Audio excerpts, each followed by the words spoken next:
when you get fragrance people together to the listeners of your podcast, this is what you get.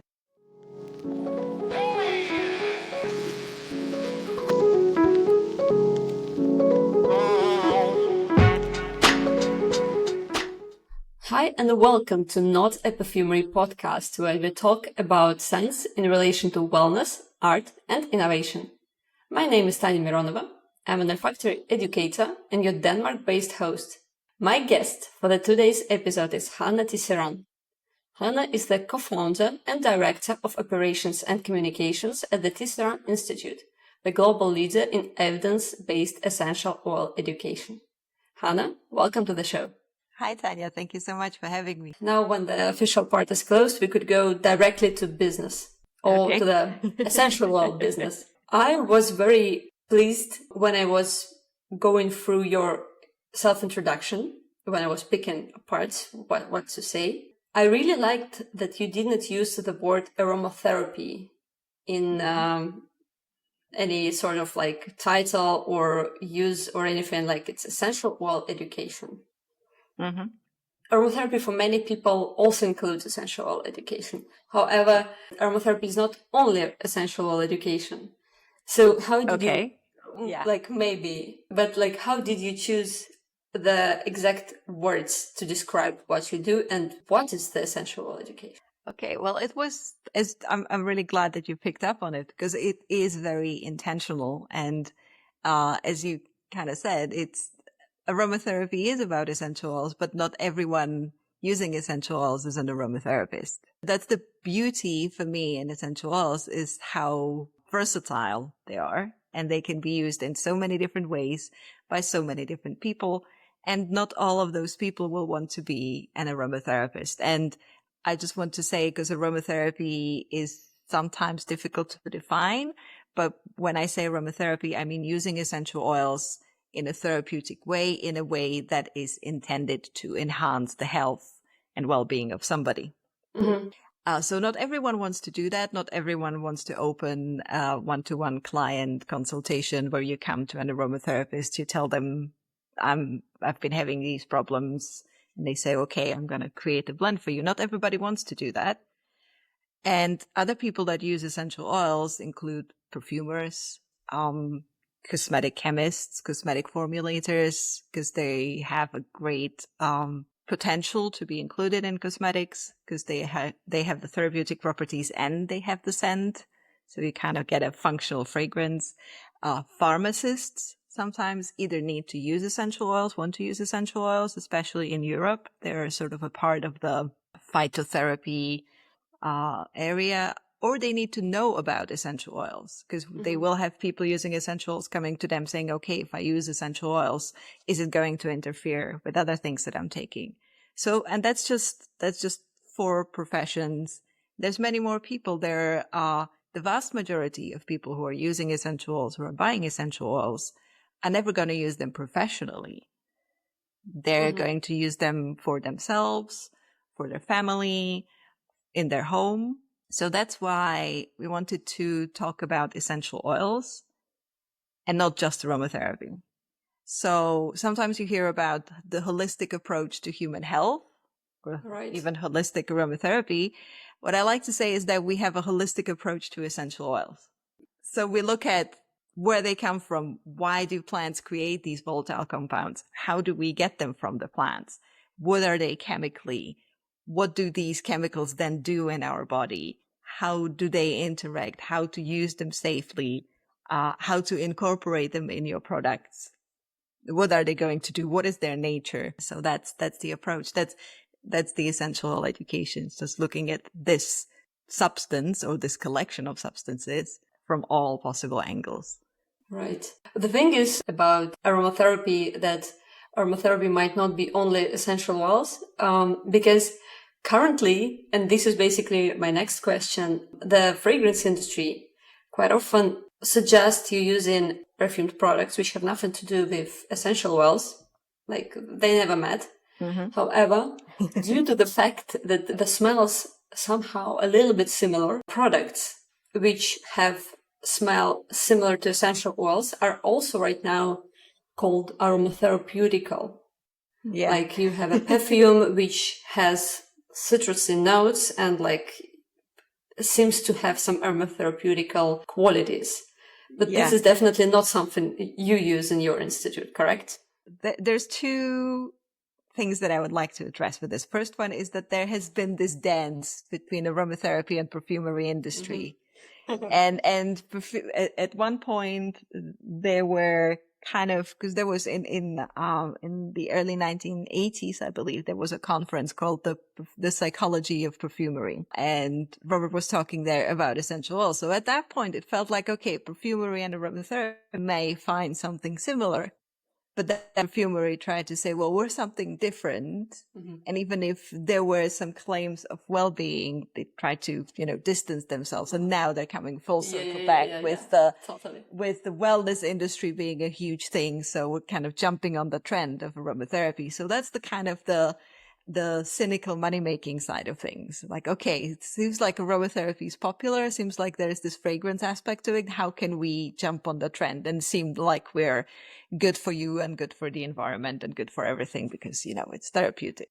But aside from, let's say, the cynical marketing view, there are two sides to essential oils and how they work. And I already kind of mentioned it. One of the sides is the pharmacological. So you have these molecules, they're actives, they interact with the cells in your body, they interact with bacteria, and that's how they do their thing. And for these effects, it doesn't really matter how they smell. It's just the nature of the volatile organic compounds. Like if you're treating, let's say, a fungal infection on your foot, you probably going to use something like tea tree oil or garlic oil, which don't smell nice. I mean, maybe you like tea tree, but it's definitely not the most pleasant smell, but it's sort of medicinal, quote unquote. And it doesn't matter if you like it. But a huge part of aromatherapeutic potential, a huge part of why we like essential oils and why they do what they do is the olfaction part. And is how we perceive the smells. And this is 100% of psychological effects of aromatherapy. Okay, 100% is maybe too strong, but a vast portion of the psychological effects of essential oils come from your smell perception. So you inhale something, you register that smell, it calms you down, it interacts with your limbic system.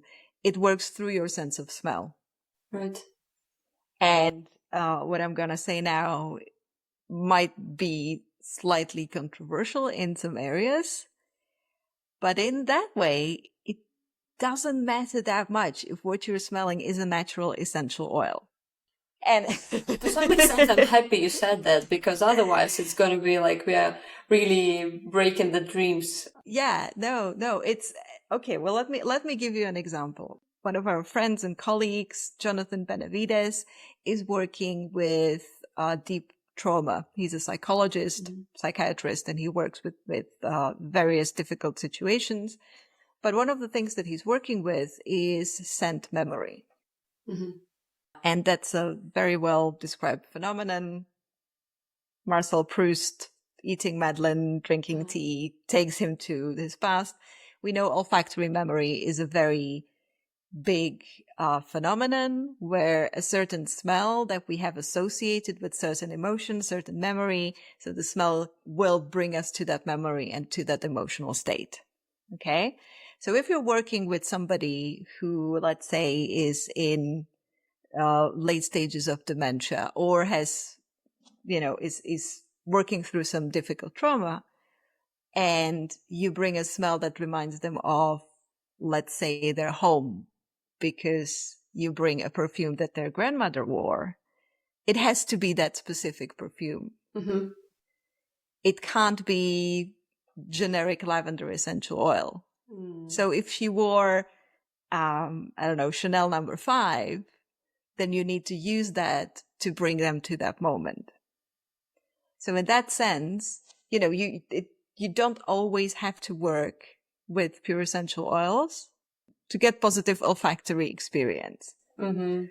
Now, there are different reasons why you may want to work with essential oils and why, the whole natural synthetic discussion is a whole different conversation. Yeah, probably for another episode, because I think it's a very hot topic. Oh yeah. It has always been, and it's going to be in the next years to come. Definitely. Yeah. But in terms of the therapeutic psychological effects, it is possible to have that from a perfume. It's also possible to have a negative psychological effect from a perfume. And it's also possible to have a negative physiological effect. Like, for example, I tend to, I'm sometimes have migraines, and I have to be very careful with what fragrances I'm using when I have a migraine. So aside from the marketing claims, it is entirely possible to use any pleasant smell for the sort of relief, relaxation, even creating new memories with your smell, new relaxing memories. Oh. So now when you said that can you explain to us one of the applications of the essential oils, like the inhaling part? Mm-hmm. Here I'll tell a short story, which is about never totally rely on somebody's data. Mm-hmm. Because the data could change and the way it was obtained could be also a little bit doubtful. One of my educations in the fragrance field is management of the flavor and fragrance industry program, master's program, headed in France. And we had a teacher, a former Givaudan perfumer, who was teaching us olfactory classes. I remember him was the first person who told this story about the young boys, you know what's going to be next, who used lavender. Lavender, well, they used it you have a very nice word for saying it. Like you take it inside when Ingestion? you take. Yes, he was the person, and I reminding to our listeners that he was a former perfumer and had around 40 years of experience. And he was just so notoriously saying that, oh, this aromatherapy, it's such a bad thing. And you first use these essential oils and then your breasts start growing and you're a man. So you just could imagine how it works, etc. And we both know that there was one paper, probably just one paper, and it was not totally the experiment was a little bit controversial. Yeah. Because there were the pipettes involved from the materials. I'm very, very happy to talk about it because this is a myth that will not die. Yeah, I had a roundabout way of somebody on Facebook saying that their friend's trainer, so their friend's husband's trainer, coach in gym, told him not to use lavender because it's gonna, he's not gonna grow muscles and he's gonna. I guess it's the official term. Okay, well, I'm gonna do two quick dispelling because there's easy ways to do it. I'm not gonna dive into why the experiments were flawed. You can actually go to our website. We did a good thorough explanation. In one of the last papers, the product they used didn't even contain lavender. However, just a very simple way, if lavender essential oil caused people grow breasts, the aromatherapy industry would have put the plastic surgery industry out of business by now. Because lavender essential oil is one of the most widely used essential oils. And these reports are extremely rare. And there was recently an epidemiological study, which means you look at the population, you look at people who use essential oils and you compare them to people who don't use essential oils. These were small kids, and they found no effect of lavender. I think they also did tea tree oil on small boys. So we have the data, and also just common sense. Everybody who has ever used lavender, I don't think you could find a person who has never come into contact with lavender essential oil. No, or it would be extremely hard. And this is a very rare, very, very rare phenomenon that has not yet been conclusively linked to lavender. So feel free to use a lavender. You're not going to grow breasts, whether you're a man or a woman. But if, and I know that probably the Institute's approach is not to go into this ingestion mode if you're not sure if you should be doing that. Yeah. But maybe, like, from your perspective, you have a lot of experience in that. Who should never consider, never say never. Who shouldn't be considering at the current stage of their life? And, like, who are those people? Well, definitely if definitely small children shouldn't, well, they wouldn't be training, but, in ingestion with small children. The issue with ingestion is that you get a large dose in your body at the same time. And the way it is promoted and used, it's usually not even diluted. But in terms of who should avoid ingesting essential oils, small children for sure.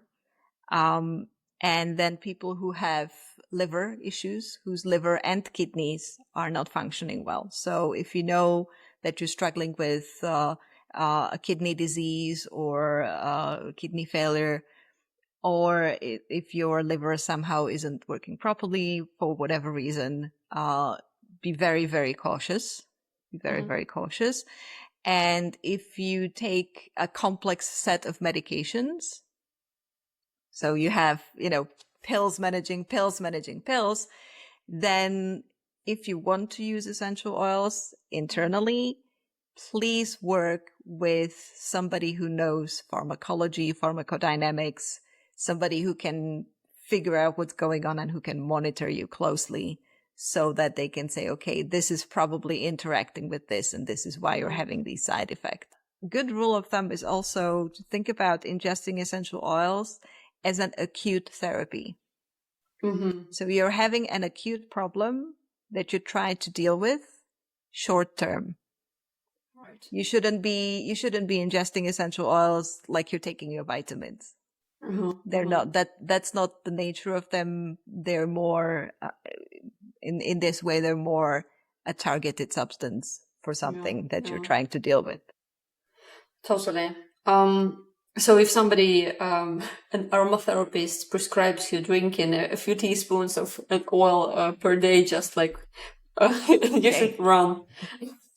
Yeah, well, they're not an aromatherapist. So most aromatherapy schools that teach aromatherapy, as in working with clients, understand the limitations of what you can do unless you have other qualifications.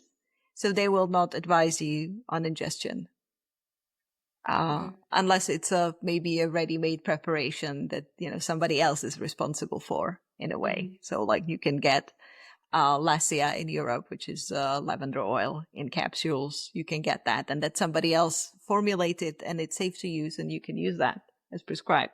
But yeah, aromatherapists should not be telling you to do, definitely not spoons. Spoons are, if we're talking spoons, then we're firmly in toxic territory. Right. And even if it's that's very high dose. And even if it's drops, then, depends on who is talking. And if they're talking about, okay, you have this issue, you have an infection here, so take 3 drops of this 3 times a day, in a way that makes it dispersed, but see what happens in a week and then stop, then perhaps. Very often when you ask me a question, I'm going to have so many, it depends. Could you imagine? Yeah. Also, I have never mentioned dilution yet. Oh, yeah. And this is, I guess, one of the basic rules of the Institute. It's the basic rule of using essential oils. And now we're talking more about applying them to your skin. For internal, the dilution is important. It's more important to have a suitable medium than to have the essential oils very dilute. What I mean is if you put essential oils in a cup of water, they're just going to sit on top undiluted. And then these undiluted essential oils, which you're ingesting so that they get into your system, are going to stick to your mucous membrane in your mouth, which is not a very nice thing to do. And they're not going to get where you need them to get.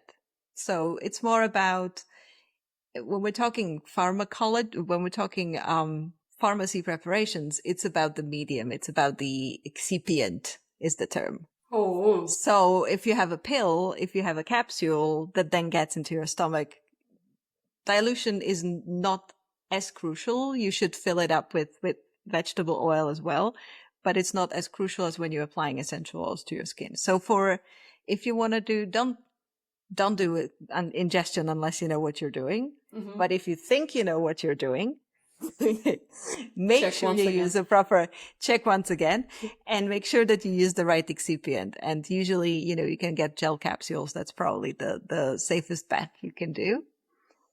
If you're applying essential oils to your skin, we have just published an article on why you should dilute essential oils. What's the rationale?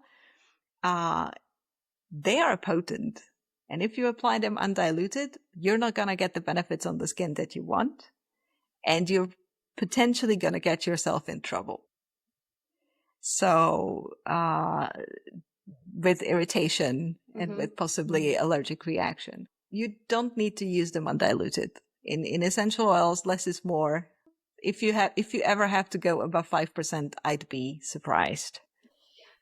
Yeah, like the good news is that even the fragrance industry, even for the smelling purposes, quite often, like the concentrations are like 20% max, like very max. Generally, it's like below 10%. And we're talking about not that potent ingredients, because essential oils, if somebody has doubts about how strong they are, they should go to a YouTube video, which you have, I guess it's Robert explaining what are the essential oils, like from the chemical perspective. And it's very eye-opening. We will have, of course, all the links in the description box.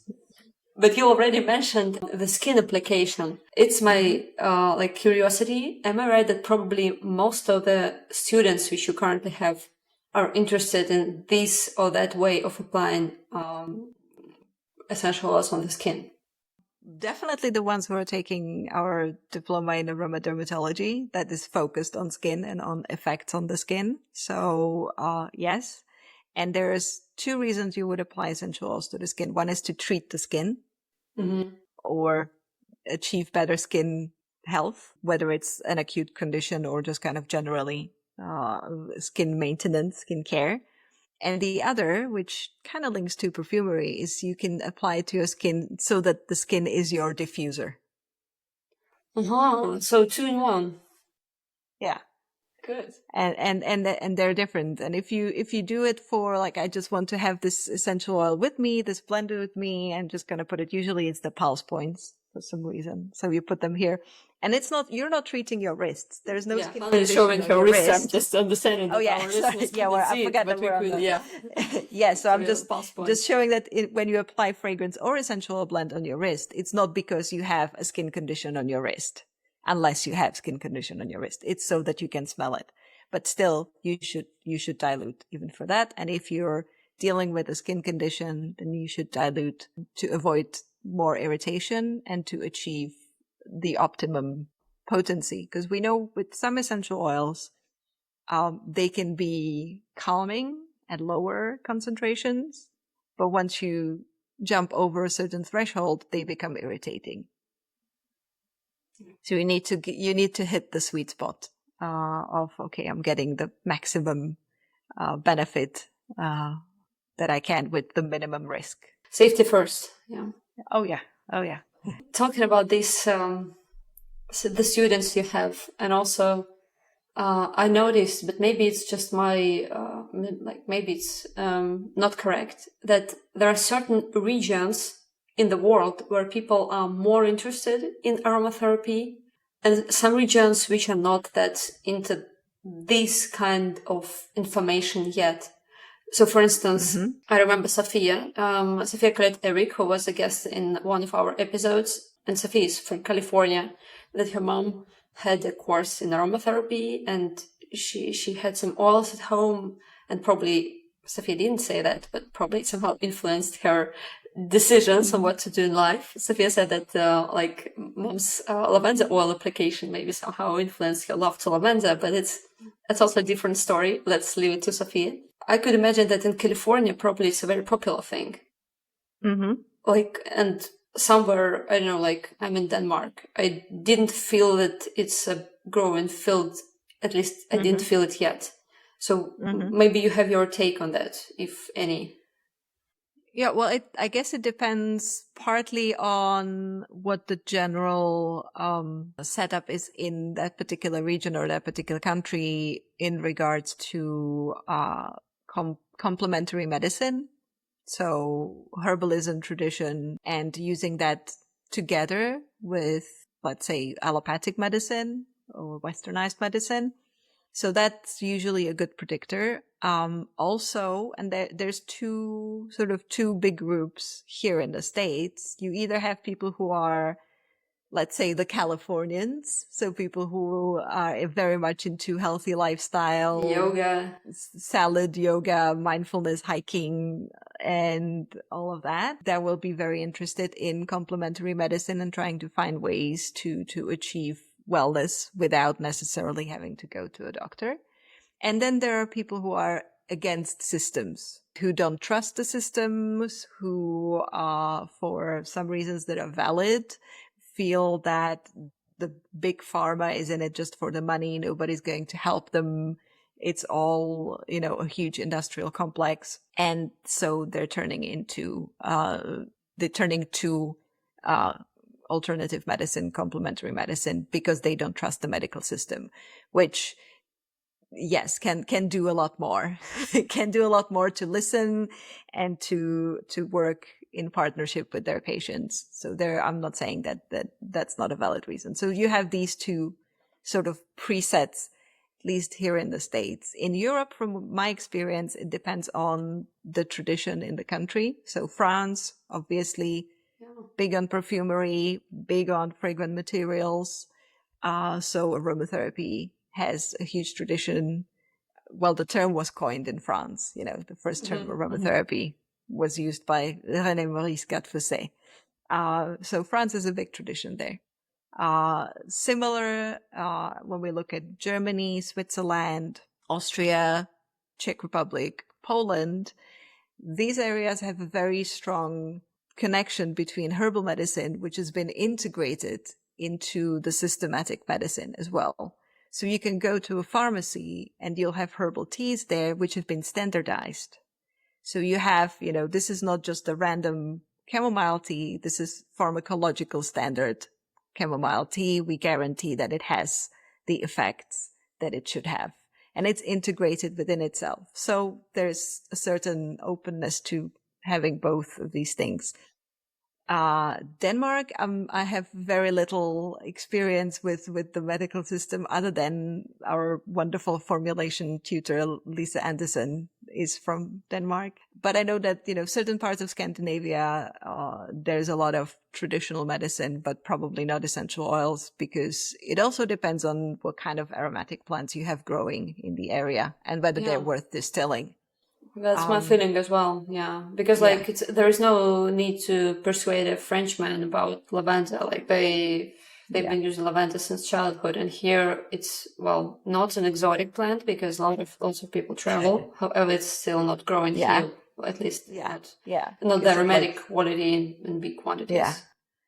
And then you have obviously other regions of the world, and it really depends on how much they integrate smell into their general culture. So obviously India and Ayurvedic medicine is very strong on using aromatics. Spices are one of the main tools in Ayurvedic medicine. Yeah, it really depends on what the tradition is there. Japan has a very strong aromatherapy culture, which is partly because the general culture of strong hygiene and even environmental hygiene and incense making, fragrance in your area, which then translates into interest in aromatherapy.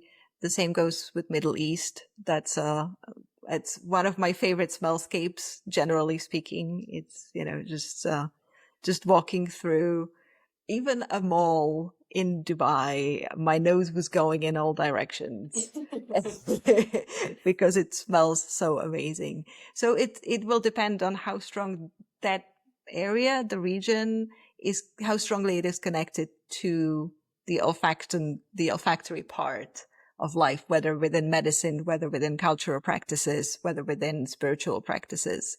If there is an olfactory component, then I think they will be open or are open to aromatherapy and to using essential oils. Mm-hmm. It explains a lot. I mean, I didn't think about it that much, but it definitely makes sense. Going back to what you mentioned about the plans which people have in their countries or they don't have, it's a big topic. I mean, the safety. Your partner, Robert, I realized that we never said that who is Robert Tisserand, but we imagine that all the people who are listening to us already know who he is.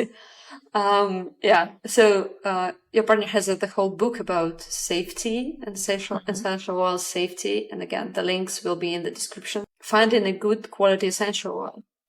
How difficult it is. And yeah, I mean, yeah.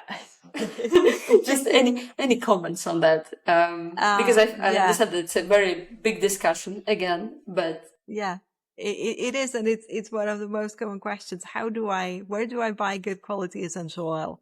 How do I do that? Well, there are a few rules of thumb. I think I put them in a blog post as well.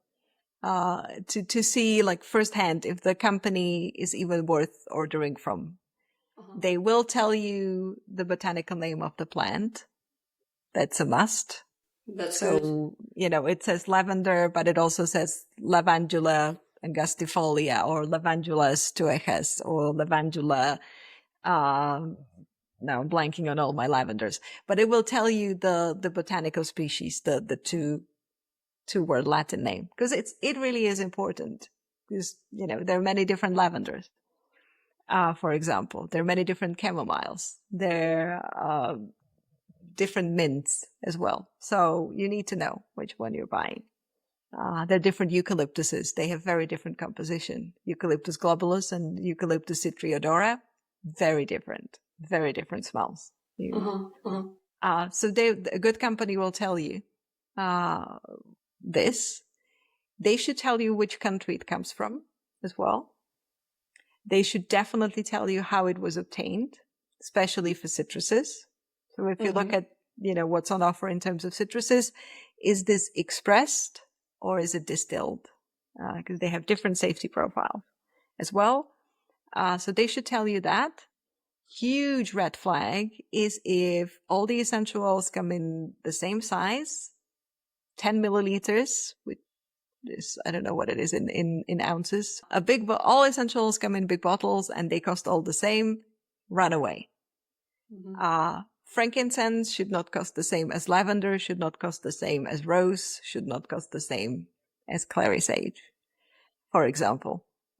Should not cost the same as lemon. They should cost different because the material needed to produce that amount of essential oil is not the same for these plants. So if everything is in the same big bottle and it costs the same, run away as quick as you can. This brand is not worth your money. They should be able to give you an analysis. They should be able to give you a GCMS analysis, or at least, although we kind of came back on that in demanding it because it became more difficult. With shipping being more difficult, there aren't that many specialized labs that will give you good analysis of essential oils. And it became cost prohibitive, especially for small companies, to do that for every batch. So it's good if you have that. If it's a big company, they should absolutely have that. If it feels like it should be their budget. But if we're talking to a small distiller in your country who comes to a trade show and they do not have GCMS analysis for all their oils, maybe you can cut them some slack because it's very costly to do that. Otherwise just smell around.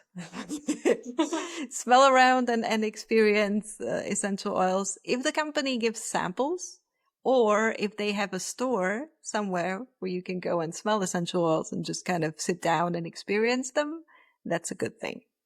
That's a good thing. You would know you would know how training your nose is important. I realized that I'm lucky that I had teachers who gave me some, basic knowledge of what the smell should be and what are the differences, which are normal differences. So different batches, different suppliers. However, sometimes I could imagine myself 10, 15 years ago when I never had these reference smells. Like when you go to an apothecary and it was a place where I bought my first essential oils. Yeah, don't look at me. That's okay. That's all right. When I smelled them, I remember the smells to these days. I realized that those were but I didn't know that at that time. Yeah. So, but probably your piece of advice that just go to a reliable supplier is probably a good thing to start if you're not sure where to start. It's going to be at least some reference to you, right? Yeah. I had an idea recently, and maybe I'm just going to release it into the wild, and maybe someone's going to run with it. And maybe one day when I have time and bandwidth to do that, I will see if I can do that, is to have libraries of smells, of essential oils for people that would be curated, that would be well maintained, where you can just go and experience smells and essential oils. Whether it's through the network of aromatherapists who have their collection of essential oils. So one of the things could be, okay, one day a week, I'm opening my office, my home, my lab, and whoever wants to smell essential oils can come and smell essential oils without necessarily buying them. Or whether it's like a library. So it's it's an open public space, but it needs to be well maintained because essential oils will deteriorate over time, and especially citruses. If we are mentioning citruses, citruses and conifers and all those light molecules, they will oxidize very quickly. So that would be, in my ideal world, people would be able to go and experience essential oils without necessarily having to buy them. And then they could go, okay, I really like this one, or I really want this one for the therapeutic properties. I like that idea. Go and smell. Yeah, you need to try and smell. So what, I'm going to flip the script. What are you looking for if you're smelling 3 different lavenders? What would be your tip for someone who's just trying to figure out how to find the difference? The first thing which came to mind is sort of volume. I mean, your lavender essential oil had an incredible volume, I would say. It was very fruity, sweet, and it just was big. And by volume, because for many people maybe it doesn't ring a bell, I really just imagine a cloud and you're smelling something and you feel like it's almost 3-dimensional. For a good lavender, it's definitely something you will feel. A second, probably connected to the first one, that you will feel the different aspects. Of course, some people couldn't smell all of them because it maybe requires training, but you will feel if it was a fish, which, the sun is shining and you look at the fish's skin and it has different colors on it. So it's kind of that in a good lavender oil to me. The third tip, I couldn't think about lavender oil as about something smelling unpleasant. It's very subjective right now because people who had a PTSD situation with lavender, of course, they couldn't be thinking about something pleasant. However, for most of the people, I think they will not feel it like it is spoiled, if I could say, to some extent. You will not feel that if it was, on a sunny day, standing somewhere, and you will feel it's, I think, an inborn capacity of many people to feel if something is spoiled or not. And I think it's applicable to anything, not only about lavender probably, but these are the 3 things which just came to my mind first. So now the right answer. Yeah. No, I don't know. I was really interested into, someone who was trained to evaluate fragrant materials. What are you looking for? I was not trained in that. I'm kind of learning as I go. And if you ask me, how can I tell if it's a good lavender? Well, I can't really put it into words because I learned by practice. So, which is why I asked, because, you had to do it. You had to explain your rationale to your professors. Before you asked, I never thought that I could put it into some sort of wording. Yeah. Yeah. I really love that. I love both the cloud and the fish analogy. Like, can you imagine this being like a big fluffy cloud of all the, of the fragrance, or is it just like a little wisp on the horizon that you have to really focus if you see the cloud at all? Yeah. And now you put it better, nice. Because afterwards I will be now thinking what I've said. And it seems like what I've said is also applicable to any really good quality essential oil, basically. Mm-hmm. That's what we love them for. Yeah. How about lavandin? How do you feel about lavandin? Oh, this one. I noticed it to be fruitier to me and a little bit lighter.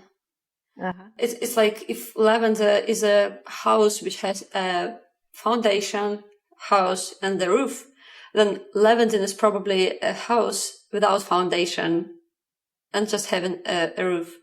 However, I know that many people like lavandin even more in blind tests than lavender. Is it correct? Or like from your experience?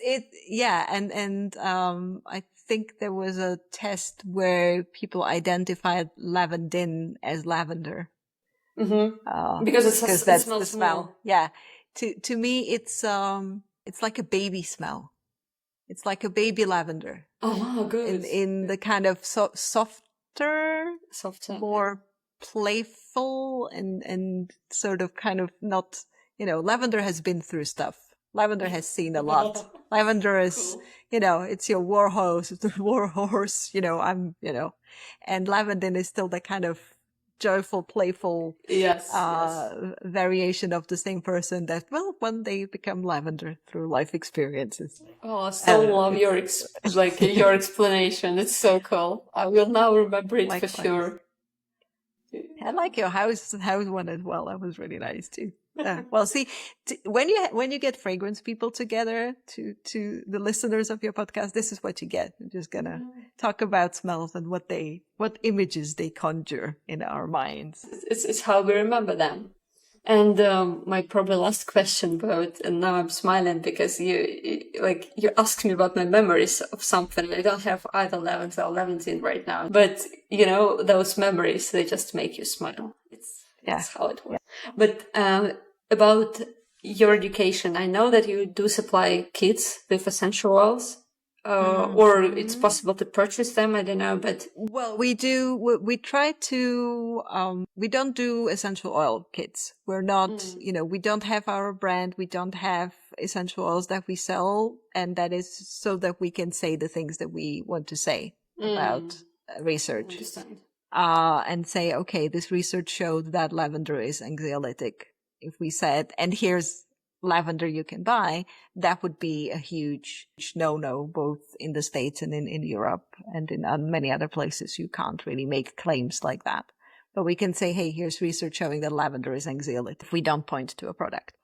What we did do is, in the interest of finding out the nature of essential oils, we decided to focus on the constituents of them. On the main single constituents, because we felt like it's interesting to look at, because sometimes we have a lot of research on the single constituents, on the isolates, natural isolates, and we wanted people to understand the difference in the olfactory impact as well. And because you can't easily buy those, we worked with a wonderful sort of niche natural perfumery supplier in the US called the Perfumer's Apprentice, who was very happy to provide us with kits of natural isolates. And then, so what we do with these kits is we compare them to essential oils. So we looked at, let's say, since we've been talking about lavender, we have linalool and linalool acetate, two of the major constituents of lavender. And so you smell them in isolation, and then you smell lavender. And it's like, this is where the music analogy comes in handy. So you listen to the two single tones, and then you listen to the chord that has them in them. So you smell the two single constituents, and then you smell the whole lavender, and you can sort of kind of relate to it on a different level to the smell, because now you know, okay, so this is the linalool in it. This is the linalool acetate in it. And then we smell something else that has linalool in it. We'll look at bergamot. And then, okay, so that has the same constituent, and you can sort of smell the same note in there. And it's a whole different relationship. Plus we get the research aspect to it, where we look at, okay, so we know this about the constituent. We know this about the oil. Do they match up? And to what extent can we extrapolate?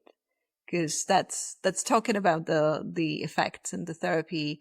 We don't have nearly enough information about what happens with essential oils. We have slightly more information of constituents, but sometimes we cannot say, we know linalool does this, and therefore this essential oil will do that as well. Sometimes we can. So that's why we decided to work with single constituents and isolates.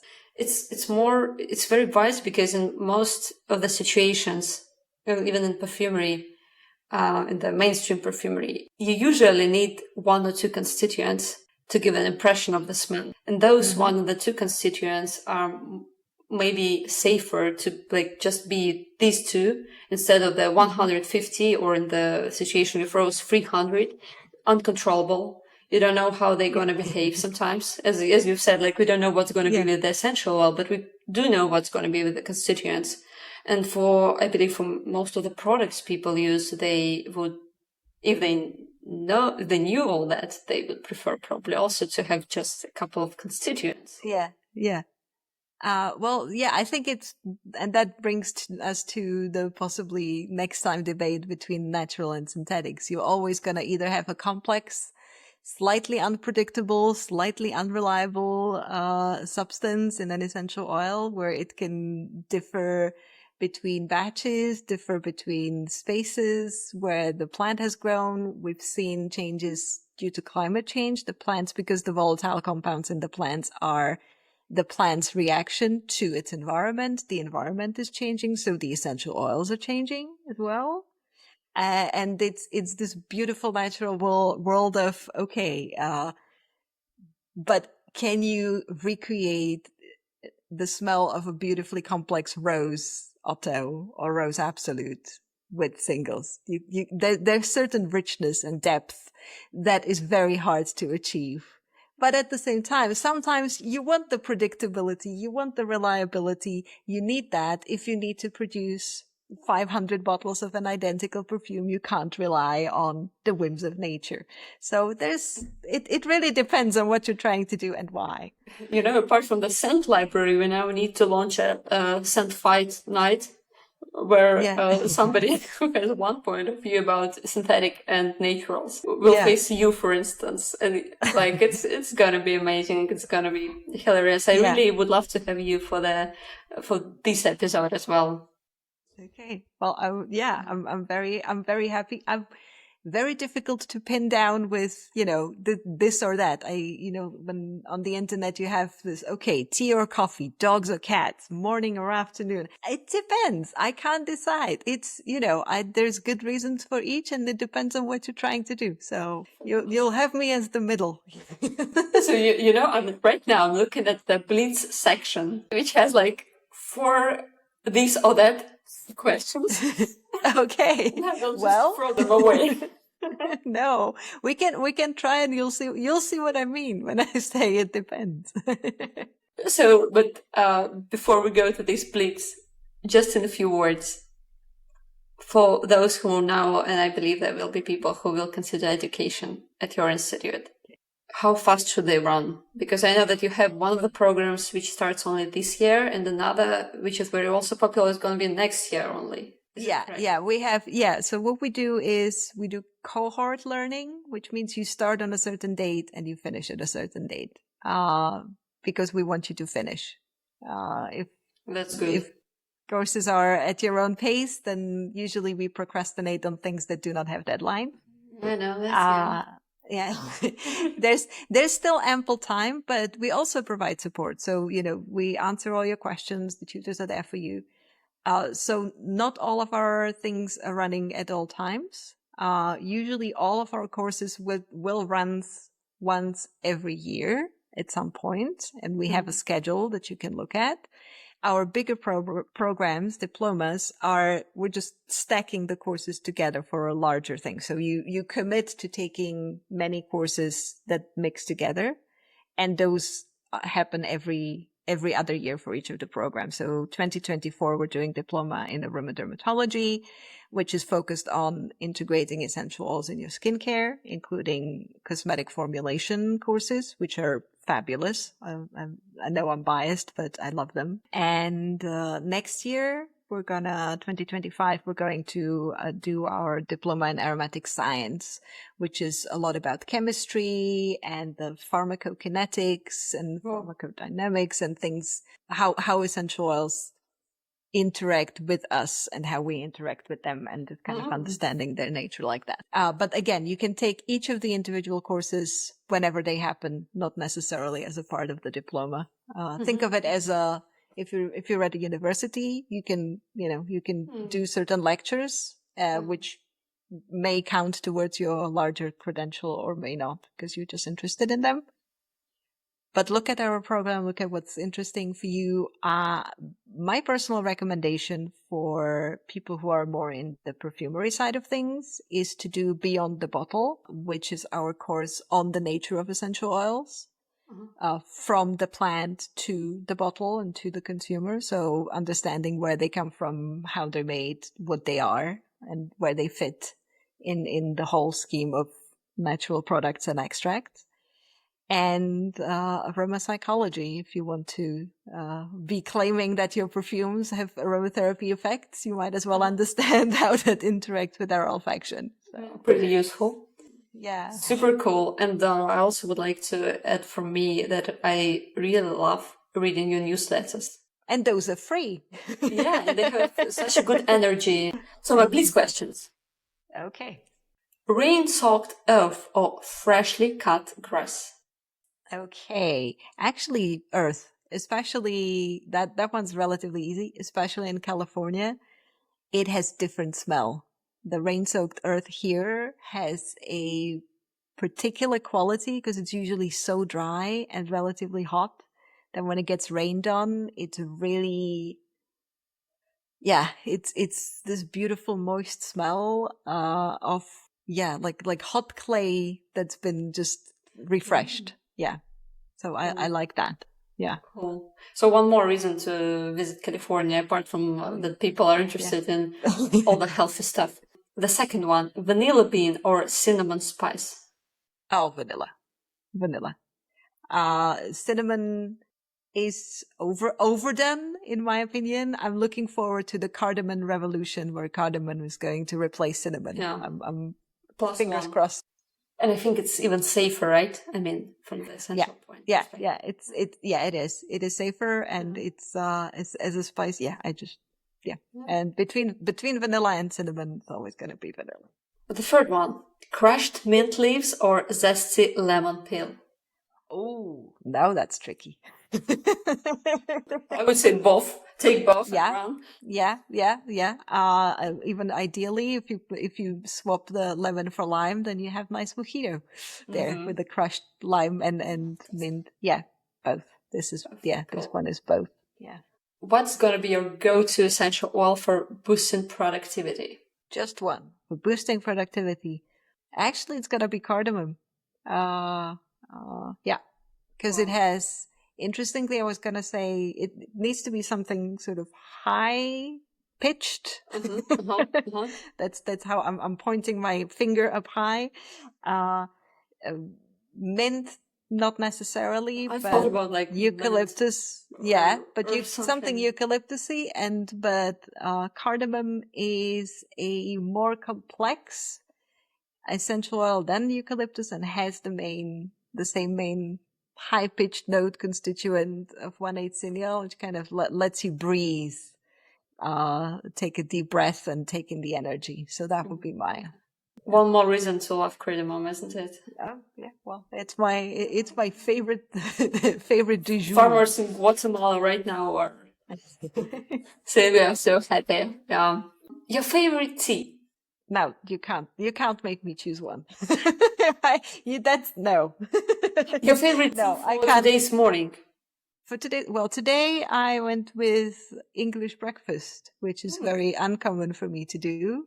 But that's the biggest decision of the morning for me, is opening my little tea cabinet and looking at what do I want today. Usually it's green. Usually it's something green or a light oolong. But today I went with English. I have the idea why you've chosen English breakfast today. The thing is that this room where we are recording right now, it's the room in my apartment. It has just recently, namely an hour ago, 2 hours ago, got a name London for the IKEA device for the smart lights, which I have.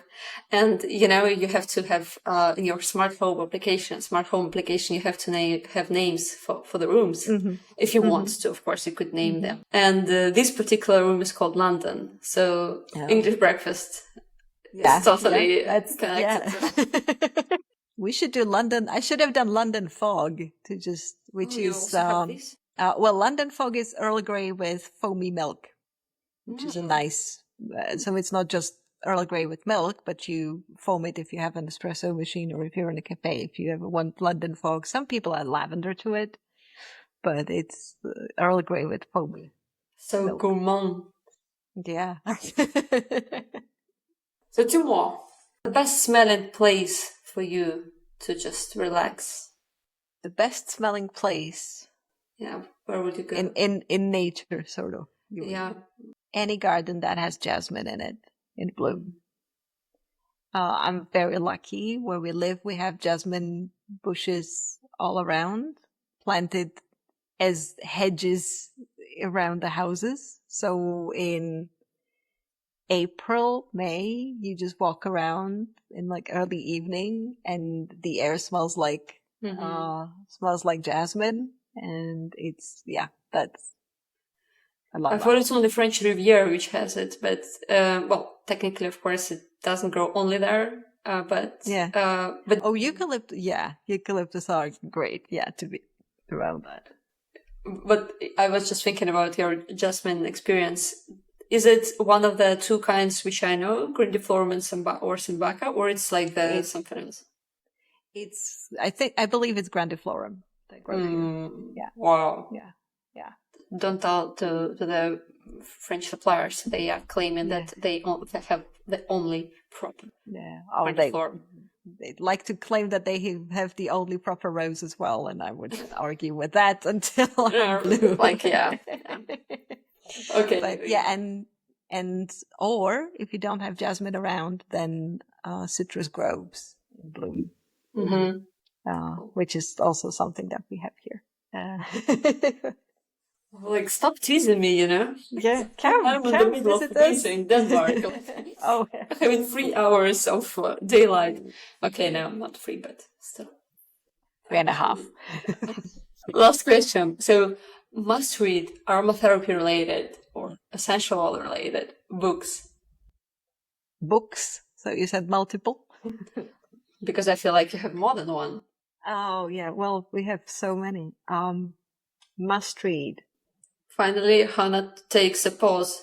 Yeah, because it really, if you're coming from the fragrance world, then I think Mandy Aftel has a really good way of introducing naturals to you, and she is a really great and enticing writer.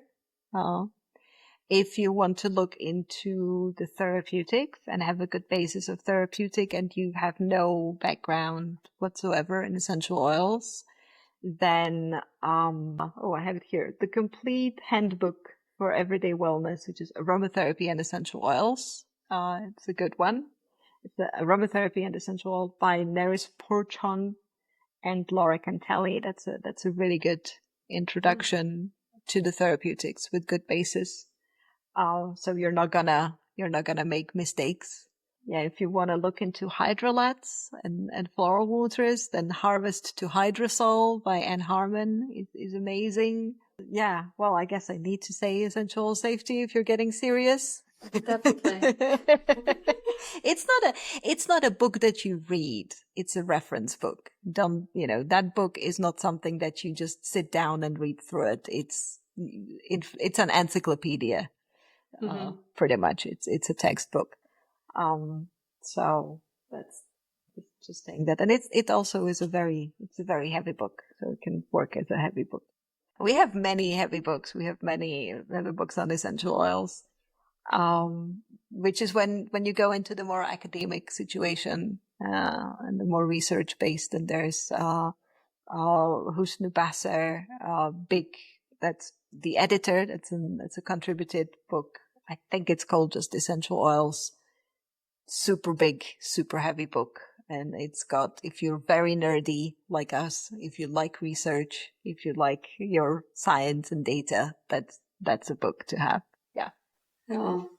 Well, I will be honest, apart from Mandy, Aftel and Robert Tisserand's book, I have never heard about 3 others, and now I will be doing my best to learn more about them. Yeah.